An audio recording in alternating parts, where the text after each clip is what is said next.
There are witness accounts of Nolan Wells leading up to his death. And here's what we've learned.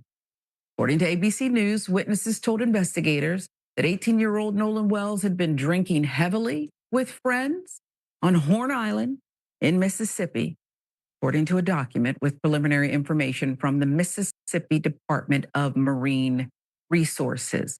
Again, ABC News with the reporting. There's more.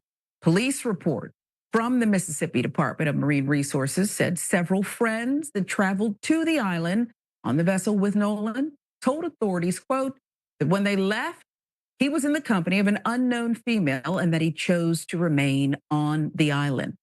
The document, a description sent on July 5th by the Marine Patrol as part of attempts to find Wells after he went missing, was an email that listed basic information for Wells, including his physical description as searchers scanned the island for signs of him after he went missing on the 4th of July.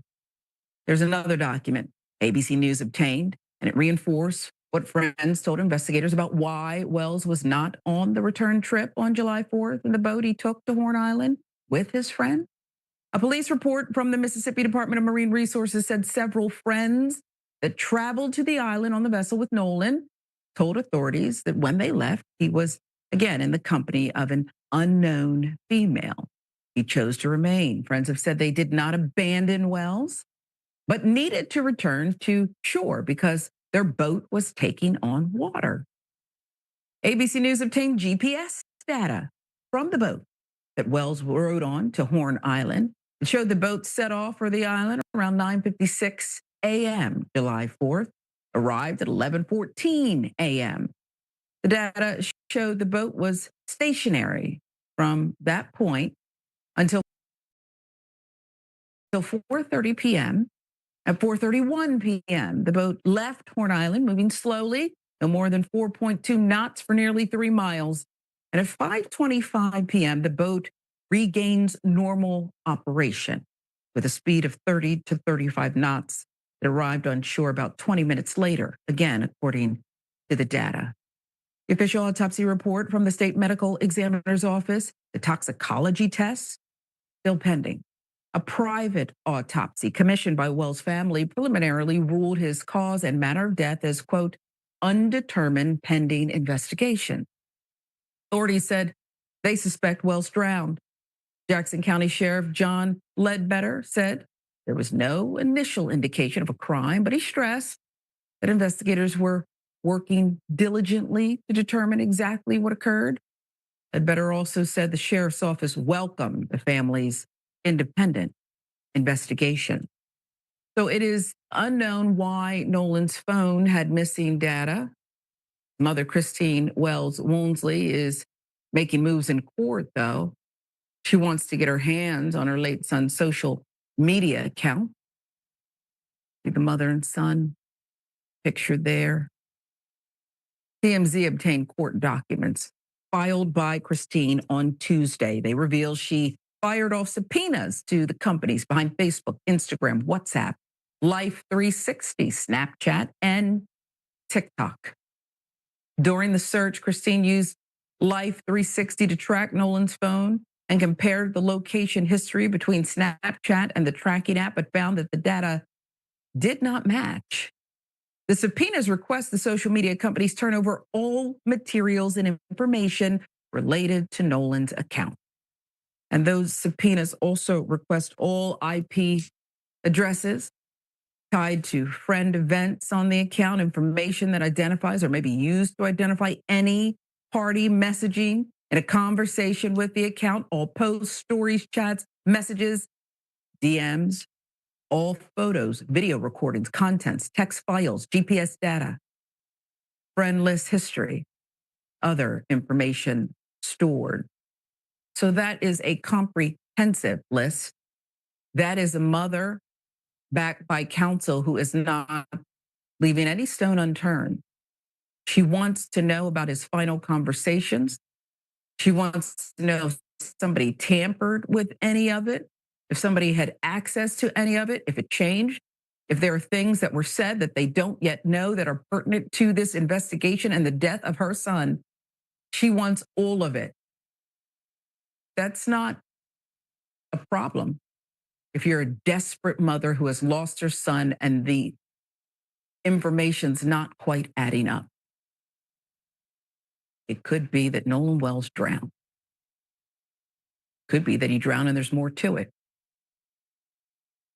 Accident, on purpose, that's what they're trying to determine.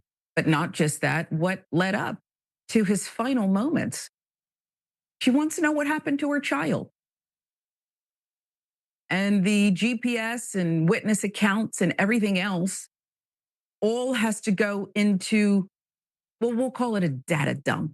And then it has to be analyzed, not in isolation, not one little thing here, one little thing there, but a group together, chronology pieced together, forensic people who do this kind of thing, looking at every single bit of it. Ben Crump, her attorney, will make sure. And you know who else is going to make sure? This mother. I wouldn't drop it. And she's not going to drop it. That's your update on Nolan Wells today. Be sure there are much more that'll come in the coming days. This show of record will have all of them every step of the way, as there is just increased public scrutiny, public interest in this, and so much more to learn here, including those toxicology reports. Doesn't automatically mean that if he was drinking, he was drunk and therefore drowned. Doesn't automatically indicate until we have them that he was even drinking or that he was drunk or that more didn't happen.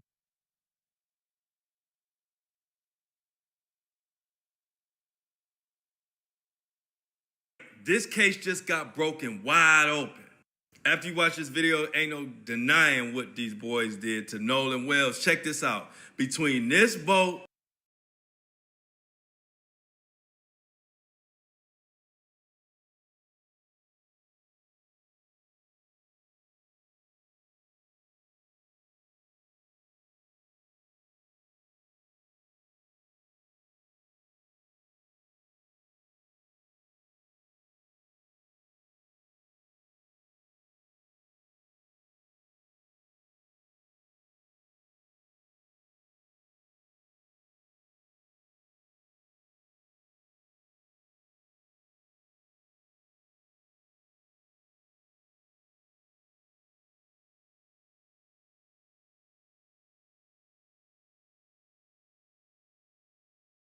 but I really don't give a damn. This it case ain't just got broken the wide open.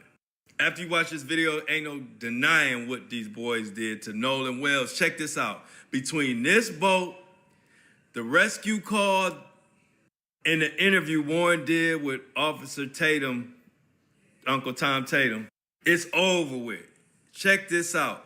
Now, remember how Warren said that they told him to get on the boat, but he left with a girl and Katie, and it's supposed to be Katie, but then Katie said that she saw Nolan go with them? Check this out. We were in emergency. The boat, we're trying to save the boat. It's not like we didn't ask Nolan or we just left Nolan. Nolan decided to stay on the island with the girl that he was with, and the girl is a witness to that too. Yeah. Now, right there, Warren says he told them, they told Nolan to get on the boat, but he didn't. He went with Katie, the girl. But then in that same interview, listen to what Warren said. And this tells him, everybody, that he's lying, and it just destroys the boy's whole case. Katie sent a message to my buddy the next day and said, you know, this is the last time I saw him, you know, he's really sweet. But she also mentioned that the last time she saw Nolan was when my buddy was yelling at him to get on the boat. So Warren, you know you messed up.